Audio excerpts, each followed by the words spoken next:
Hi friends, मैं हूं आपका फ्रेंड नमीश निगुती एडवोकेट और आप देख रहे हैं मेरा YouTube channel legal advice for everyone. Friends, विवाह का एक बेसिक कॉन्सेप्ट है हस्बैंड एंड वाइफ के बीच में दाम्पत्य संबंध।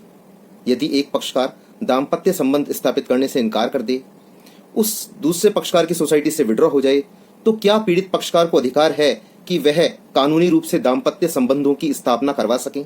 जी हाँ, section 9 of the Hindu marriage act ये कहता है कि यदि एक पक्षकार पति या पत्नी में से कोई भी दूसरे पक्षकार की सोसाइटी से विड्रॉ कर ले विदाउट एनी रीजनेबल एक्सक्यूज, तो व्यथित पक्षकार पति या पत्नी न्यायालय की शरण में जा सकते हैं, पिटीशन फाइल कर सकते हैं और न्यायालय से इस बात की डिग्री प्राप्त कर सकते हैं कि उन्हें दाम्पत्य संबंध अधिकार है और दूसरे पक्षकार को आदेश दिए जाएं कि वह दाम्पत्य संबंधों की स्थापना करवाए। फ्रेंड्स, प्रश्न ये उठता है कि ये एप्लीकेशन कौन पेश कर सकता है?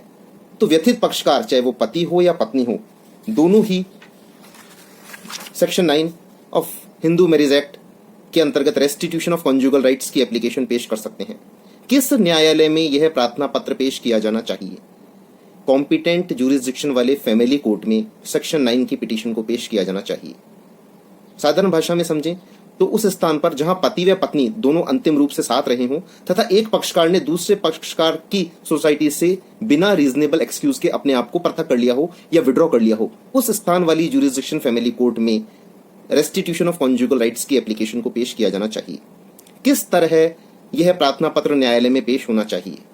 जो व्यथित पक्षकार है, पति या पत्नी, वह एक पिटीशन ड्राफ्ट करवाए, उसमें प्रार्थी का पूरा नाम, पता, उम्र लिखे, विपक्षी का पूरा नाम, पता, उम्र लिखे, उनकी शादी कब हुई थी वह लिखे, यदि शादी के संबंध में कोई मैरिज सर्टिफिकेट जारी हुआ है तो इसका विवरण देवें, वो कारण लिखें कि किस कारण से कब वह विपक्षी उसकी सोसाइटी से विड्रॉ हो गया, यह दाम्पत्य संबंधों की स्थापना करने से इनकार कर दिया अथवा मैट्रिमोनियल होम को छोड़कर चला गया। यह अवश्य लिखें कि ऐसा कोई भी कारण नहीं था, प्रार्थी की कोई गलती नहीं थी, फिर भी विपक्षी ने बिना किसी युक्तियुक्त कारण के विदाउट एनी रीजनेबल एक्सक्यूज अपने आप को पिटिशनर की सोसाइटी से विड्रॉ कर लिया और मैट्रिमोनियल होम को छोड़ करके चला गया, या मैट्रिमोनियल होम में रहते हुए भी दाम्पत्य संबंधों की स्थापना से इनकार कर दिया या पति पत्नी के रिलेशन नहीं बनने देते हैं। इसके साथ शपथ पत्र पेश करें। इस पिटीशन में अन्य कोई मुकदमे यदि आपस में लंबित हों तो वे लिखें, नहीं हो तो इस बात का डिक्लेरेशन दें कि अन्य कोई मुकदमे लंबित नहीं है। इसमें इस बात का भी डिक्लेरेशन दें कि प्रार्थी ने ऐसा कोई प्रार्थना पत्र पूर्व में किसी भी न्यायालय में प्रस्तुत नहीं किया है। जहां तक डॉक्यूमेंट्स की बात है तो मैरिज सर्टिफिकेट यदि जारी हो तो वो साथ लगाना चाहिए, अपने आइडेंटिटी के दस्तावेज साथ लगाने चाहिए, फोटो लगानी चाहिए, एजुकेशन के एज प्रूफ के लिए डॉक्यूमेंट्स लगाने चाहिए, आधार कार्ड लगाना चाहिए। इसमें प्रार्थना पत्र में यह रिलीफ लिखना चाहिए कि इस प्रार्थना पत्र को पेश करने के लिए कोई दुर्भिसंधि या मैरिज इंटेंशन नहीं है तथा माननीय न्यायालय इस बात की डिग्री दे कि विपक्षी प्रार्थी के साथ आकर पति पत्नी के दाम्पत्य संबंध स्थापित करे। ऐसा रिलीफ इस प्रार्थना पत्र में क्लेम करना चाहिए। माननीय न्यायालय पिटीशन प्राप्त होने पर इसको स्क्रूटनाइज करता है। उसके बाद पीड़ित व्यक्ति के विपक्षी को नोटिस जारी करता है, फिर पीड़ित व्यक्ति के बयान लेता है, विपक्षी को भी बयान का अवसर दिया जाता है और यह देखता है कि किस कारण से विपक्षी मैट्रिमोनियल होम को या प्रार्थी की सोसाइटी को छोड़कर चला गया। यदि कोई रीजनेबल एक्सक्यूज नहीं मिलता तो माननीय न्यायालय डिक्री देता है कि दाम्पत्य संबंध स्थापित करें तथा पति पत्नी साथ रहें। एक बड़ा महत्वपूर्ण प्रश्न उठता है जो कि माननीय सुप्रीम कोर्ट के सामने आया। केस है सरोज रानी वर्सेस सुदर्शन कुमार चड्डा।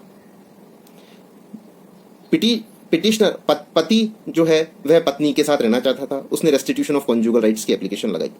वाइफ ने यह प्ली दी कि मैं स्वतंत्र हूं, मैं मेजर हूं और मुझे स्वतंत्रता का अधिकार है, हमारा कॉन्स्टिट्यूशन राइट टू लिबर्टी देता है आर्टिकल 14 एंड 21 के तहत, इसलिए मैं स्वतंत्र रूप से रहना चाहती हूं।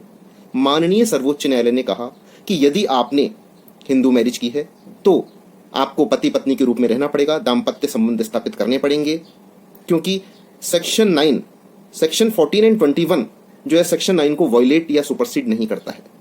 इस कारण आप कॉन्स्टिट्यूशन के आर्टिकल 14 एंड 21 का प्रोटेक्शन नहीं ले सकते हैं।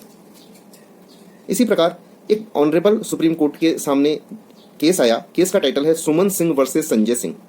इसमें पति ने यह आरोप लगाया कि वाइफ क्रूअल्टी करती है, उसका ध्यान नहीं रखती है, घर के कामकाज नहीं करती है और उसने क्रूअल्टी के आधार पर मुकदमा पेश किया। परंतु वाइफ ने रेस्टिट्यूशन ऑफ कॉन्जुगल राइट्स की एप्लीकेशन लगा रखी थी कि पति बिना किसी कारण से ये मैट्रिमोनियल सोसाइटी से विड्रॉ हो गया, तो माननीय सुप्रीम कोर्ट ने कहा कि घर में छोटी मोटी बातें होती रहती है, पति को अपने घर की केयर करनी चाहिए और छोटी मोटी बातों के आधार पर क्रूअल्टी एस्टेब्लिश नहीं होती है, इस कारण दाम्पत्य संबंधों की स्थापना करनी चाहिए। अब एक बड़ा महत्वपूर्ण बात है कि इस पिटीशन को section 9 of the Hindu marriage act को लोग एक प्रोटेक्शन या शील्ड के रूप में भी इस्तेमाल करते हैं। जैसे कि वाइफ छोड़ करके चली जाती है तो हस्बैंड वाइफ के कोई भी केस करने से पहले सेक्शन 9 की एप्लीकेशन लगा दे, तो ये बात सिद्ध होती है कोर्ट के सामने कि हस्बैंड उसको रखना चाहता है। फिर उसके पश्चात बाद में यदि वाइफ 498A का केस लगा देती है दहेज का, तो उसमें भी जो है जमानत मिलने में सुविधा रहती है, या मेंटेनेंस का एप्लीकेशन 125 CRPC के अंतर्गत लगा देती है तो उसमें भी लाभ मिलता है। और यदि डोमेस्टिक वायलेंस एक्ट के अंतर्गत मुकदमा पेश वाइफ कर देती है और आपने section 9 restitution of conjugal rights की पिटीशन पहले से ही पेश कर रखी है, तो इसका प्रोटेक्शन मिलता है। लेकिन ये फेक नहीं होनी चाहिए, जेन्युइन होनी चाहिए। इस प्रकार से माननीय न्यायालय के जरिए दाम्पत्य संबंधों की पुनर्स्थापना आप करवा सकते हैं। थैंक यू फ्रेंड्स, धन्यवाद।